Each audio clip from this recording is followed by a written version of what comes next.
we are back here on the Premier Volleyball League Reinforced Conference. Ako pa rin po ang inyong lingkod, si Jun Reyes. Kasama pa rin po natin si Alfred Valbuena. At Alfred, nakuha na ng ating Purest Water Defenders NU ang set number 1. Ano nga bang nagawa doon ng ating very young NU squad?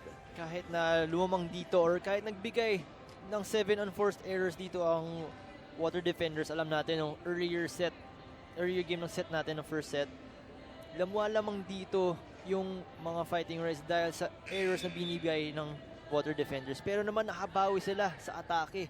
14 attack points ang nakuha nila dahil dito nakuha nila yung set at lumamang sila against the Fighting Warays na 9 lang ang naging attack points dito for the Fighting Warays. Pero sa blocks, sa blocking department natin, wala nang gawa dito, wala nang contribute ang Fighting Waray. Sa serve, lamang silang dalawa. Kaso sa unforced errors, sila naman ngayon ang lumamang with 9 unforced errors. 9 free points ang binigay nila for the Water Defenders. Let's see kung yan ba ang maging kwento dito. Ulit sa ating second set as we started with a hit from Fate Nasperos off the hands of Prado, and that's way in there at the back line. Unang alam mo, Senjin, for the Water Defenders, yun nga yung sinasabi ko kanina na huwag mong painitin dito yung mga players nila eh. As a team and as an individual. Pag nangyari yun, pag magdire-diretso, mahirap silang pigilan eh.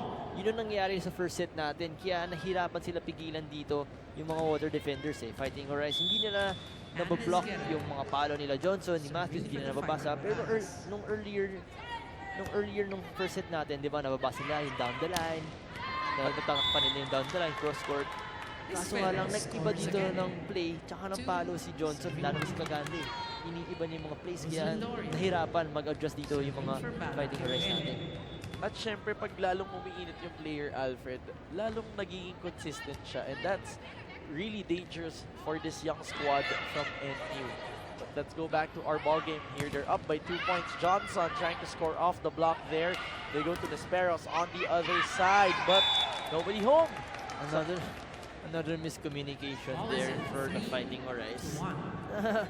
As a coach, syempre maiinis ka nun eh. Nakakapanghinayang eh. Nandun na nakatayo na. Free ball yun. Walang kumuha ng bola. Nagtinginan lang sila. There we have a reception error coming from their limited libero, Heather Ginoo. Babalik si Eunice Galang as the libero. Doria now serving. Nice service from Doria. They go to Jackie, and Jackie finds the corner pocket. Kita mo, pumaro siya doon ng open eh. Nakapuntos. Doon siya nasanay kasi sa league natin na to. Na kaya niyang ibabawan yung mga blockers niya.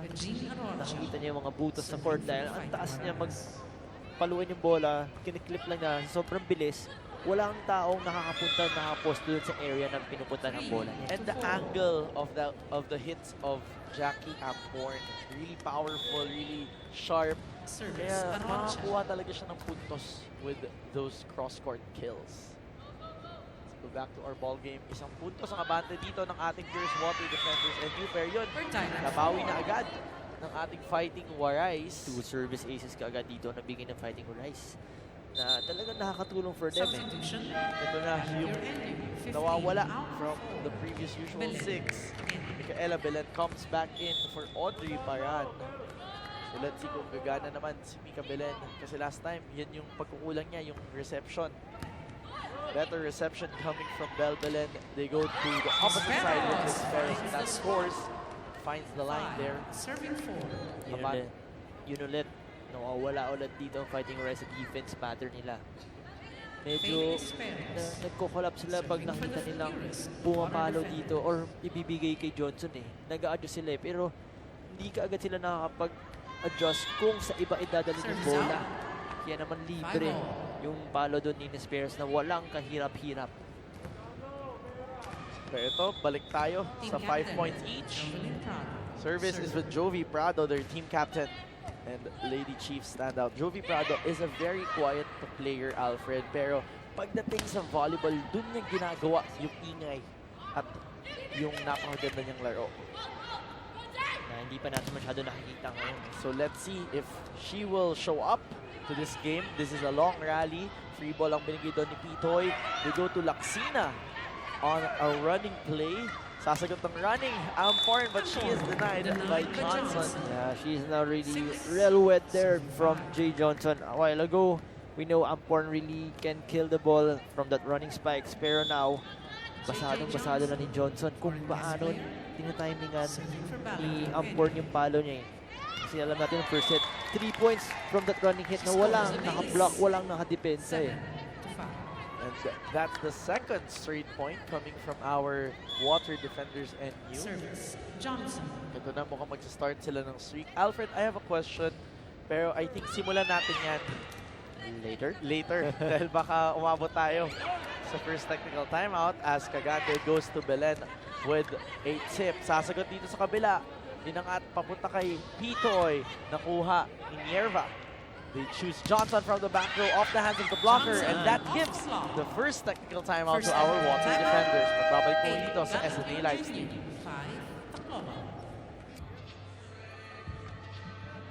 At nagbabalik po dito sa Premier Volleyball League Reinforced Conference. Ako pa rin po ang inyong lingkod, Sinjin Reyes. Kasama pa rin po natin si Alfred Valbuena. Kita mo yung photo, iba na naman. Dami natin photos. I think 10 photos yung So let's see kung ilang billion photos at mukha pa ba natin ang makikita natin dito. But let's go back to our ball game. 3-point lead coming from our water defenders NU. But sabi ni Amporn, dalawa na lang.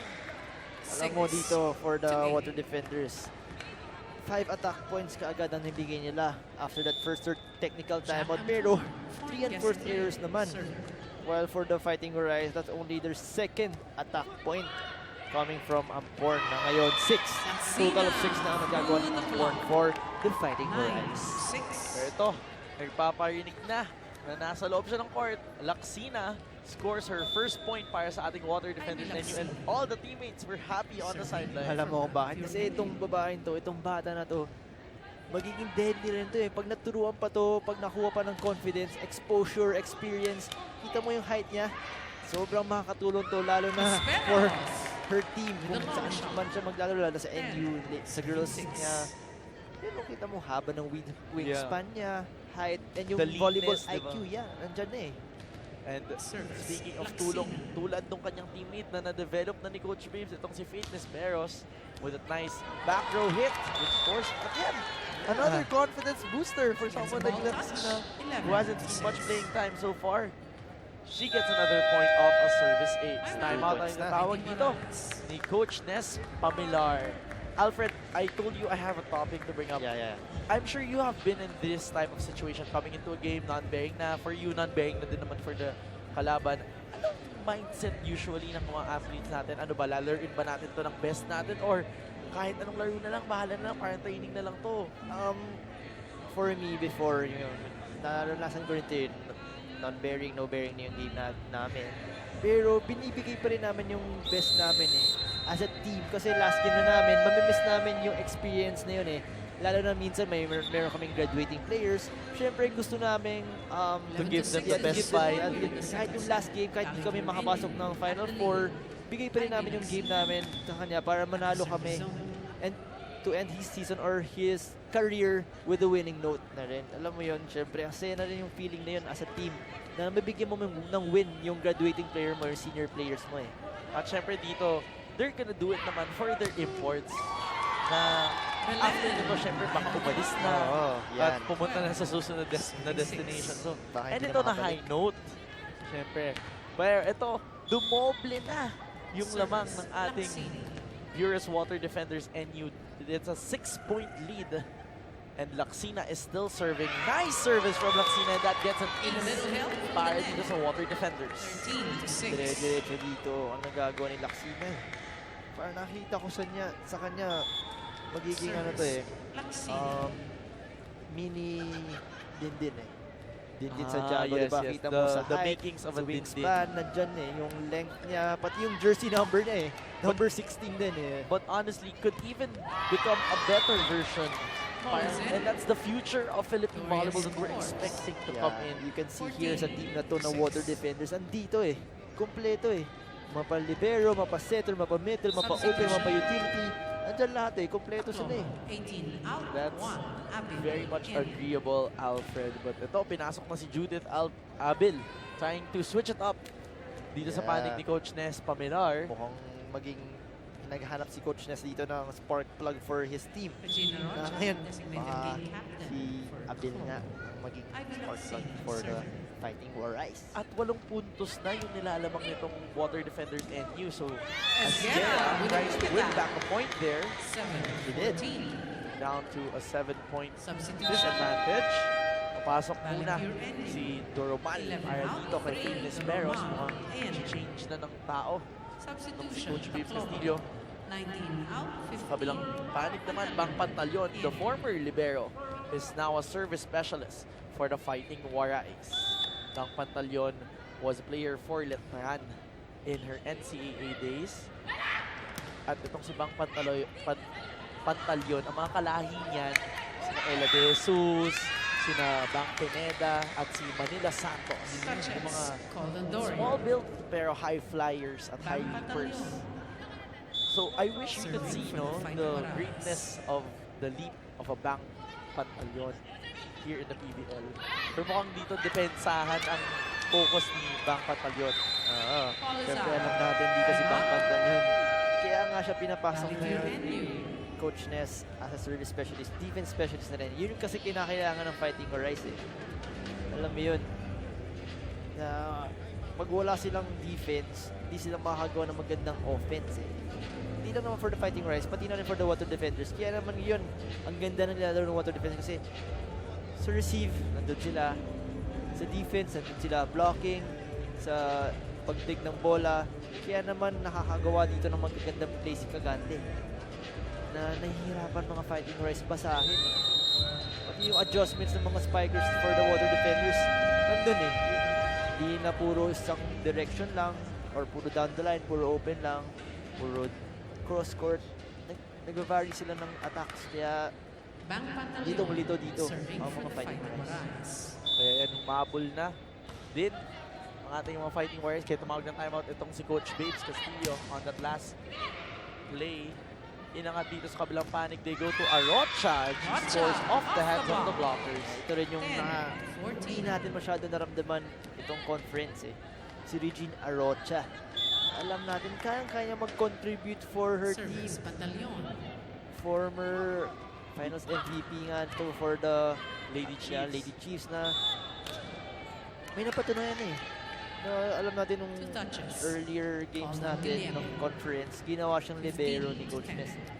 Kasi yun nga, madaming mas Joy Cagante. kailangan siya siguro for Team that captain. role eh. Serving For her BaliPure team, NU. kailangan niya siguro ng defense, ng receive. Kasi alam natin eh, di lang offense, defense rin, tsaka pag-receive reception, kaya-kayang gawin ni 11. Regina Rocha. And those small adjustments help the team. Kaya tingnan naman natin yung ating scoreboard. No, 4 na puntos na lamang hinahabol dito. Galing yan sa lamang na 7. So, naka-earn sila ng 3 points on that last play. It was a 3-1 run. But Doria tries to win back another point. Scores 1. And the Water Defenders go to the second Second technical technical timeout. timeout, Magbabalik po dito sa 16. SNA live stream. Water Defenders. 11. Fighting Warays. At nagbabalik po kami dito sa Premier Volleyball League Reinforced Conference. Ano ba po ang ginawa namin mabuti? Sergio. Oo, anong ginawa natin mabuti dito, Alfred, para ma-deserve natin yung mga shoes? Ako ang Unigods Engineers. Kasama po si Alfred Valbuena. Hindi po ganyan ang ensure namin araw-araw pag makita nyo kami sa kalye. So wag po kayong malinlang. But let's go back to our ball game. It is a 5-point lead para sa young squad ni Coach Babes Castillo. At kanina po, abante sila ng 7 puntos. Pero ito, nahabol na ng He scores an koponan ace. ni Coach Nes Pamilar. But yun, 17. a service ace coming from the bright young star of NU, Belen. Service. Belen. Belen, she suffered a slump in her last game against the Perla Spikers. Pero ito, mukhang may papakitang gilas na dito. Nice hit from Abel. Sasagot. Ibabalik ni Arocha. Great coverage from Abel there. Abel tries to make the cross, but that doesn't cross. Atid cross. 4 touches ang itatawag touches. against Called our on Fighting Warays. Yeah, sa 4 sets na nilaro ni 18. Belen on their last game against the Perla Belen. Spikers. 1 point lang ang nagawa niya. Kaya naman napilitan dito si Coach Babes na ipasok si Halan na nakatulong naman talaga. Balls out. And ngayon, it's the reversal of 19 that story. to Pumapasok 11. naman ngayon si Belen for Audrey Paran. Kasi in their last game, nahirapan Service, din sa Belen. pag-receive itong si Belen.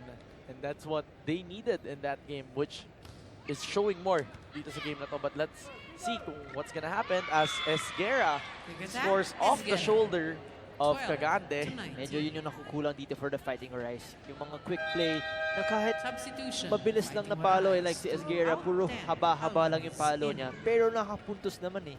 Hindi yung gusto ng iba, baon, na hindi naman nakapuntos outside. Kailangan simple lang talaga dito eh sa volleyball. Keep it simple lang every time, every play you make, every score you make. And minsan yun talaga yung nakakaputos. Yung simple volleyball hits, nothing fancy. That's what works para sa iba nating players.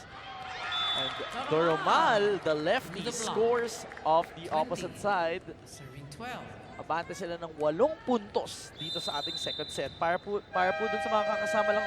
Ito, sakto, time out. Fighting Si Warays. Coach Nes Pamilar sa panig ng ating Fighting Warays. And para dun sa mga kakasama lang sa atin, this is match number 2. And earlier was the crucial match between our Angels and our Perla Spikers. So baka nagtataka na yung ating mga kapamilya, ano bang nangyari at sino na nga ba ang semifinals cast natin, Alfred. So, on Sunday, match number 1 will be played between our number 1 team, the Creamline Cool Smashers. They will be facing the Pocari Sweat Lady Warriors.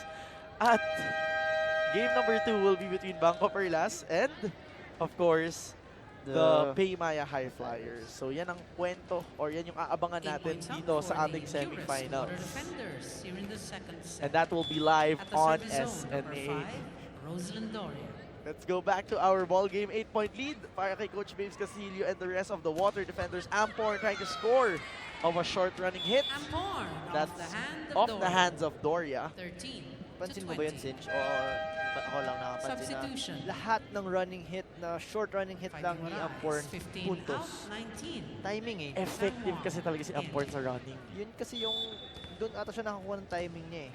Yung medyo Regina madidelay Rocha. siya, hahabulin yung bola. Serving Kasi for gusto niya ata Tacloban. mabilis na palo lang eh. Hindi niya masyado kinukuha sa swing. Sa wrist niya kinukuha eh. Alam mo yan? And yung mga quick hits na yan, yung advantage nitong si Hiapa Amporn as an import. But we have a Ball is double out. thigh front line. 14 Pero to yun, 20. Doria unable to score and get a touch there. 3 point para sa ating Fighting Warays. Service. Mabul sila ng Arocha. 2 puntos dito. Service is still with Arocha. Just right above the net there. Go to Doria on a buka na set. Standing spike from Pitoy. They go to Johnson who goes cross court. Bantay na ni Arocha. Guillema chooses Abel. Belen sets up Doria. It's off the hands of the blockers. Doromal into That the scores block. para dito sa 21 to 14. NU squad. Itong lefty na si Doromal talagang maging effective rin eh. Alam natin, she is considered Serving for the also a Purist beach Water Defenders. volleyball player. Yes, Doromal rather. I kept saying Doria 3 earlier. point Pero for ito, the Fighting may tweet tayo Warays. from Kai Amuloria. Sabi ni Kai Amuloria, at Joy may kagande, kaganda kagaling pa. Or kagaling din. Serving for the Fighting Kagande. Warays. Ilabas daw si Kagande sa star cam natin. And thank you. Nag-thank you na siya and God bless daw. So, ayan na. Your Johnson wish has been over the granted. block. Joy may Kagande, the 22 kaganda to and kagaling 15. player of your eyes is there on our star cam. Kanina ko pa nakikita at nasisilip yung mga tweets natin. Siguro JJ mga Johnson, 4 times foreign guest nag-tweet player. itong si Kai. Serving Kaya for gusto nga niya BaliPure makita yung NU. idol na si Kagande. Parang hindi Kaganda. lang idol eh. Pag mga Kagande at Kaganda ang sinasabi mo. Scores an ace. Pero ito, balik tayo dito. Iba yung mga moves ni Sinjin. 15. Hindi, parang masyadong pang bata, Alfred.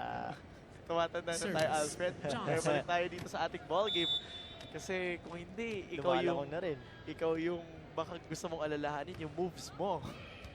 Pero balik tayo dito Tinisiko na ako ni Alfred Balbuena dito. Balik tayo dito. Abiel, turned back by Lucina. Set point na ang ating water Substitution. defenders and you after that miss BaliPure hits. NU. At babalik 10 out, or papasok 20. si Princess Robles Robles para kay in. Janissa Johnson. Mukhang all-Filipino lineup na. Ang dala dito ni Coach Babes Castillo Princess preparing Robles. his team Serving for their for the upcoming set. tournaments. Robles, of course, missed the action from the girls volleyball pero 3 point ito makikita na for natin sa Tacloban. Season 8. Fortunately, hindi tumawid yung kanyang service doon. Substitution. Anis Guerra Tacloban. comes back for 10 Shola out, Alvarez. 2 is 8 Guerra. puntos ang In. hinahabol dito ni na Amporn and the rest of the fighting Warays. And this is not impossible to catch up Jack Ampon. at this foreign guest late player. part of the game. Serving We've for the seen fight, that in a lot of Warays. games, especially if you have a team with good defense and the team that's very consistent. But Belen will try to score off speed, And Belen and ends the set. Samuang for was unable to BaliPure pick it NU. up. That gives the set to 25 our 16. purest water defenders And on NU. for set number 3. Purest water defenders NU is now up by 2 sets. Magbabalik po kami dito sa SNA Live stream.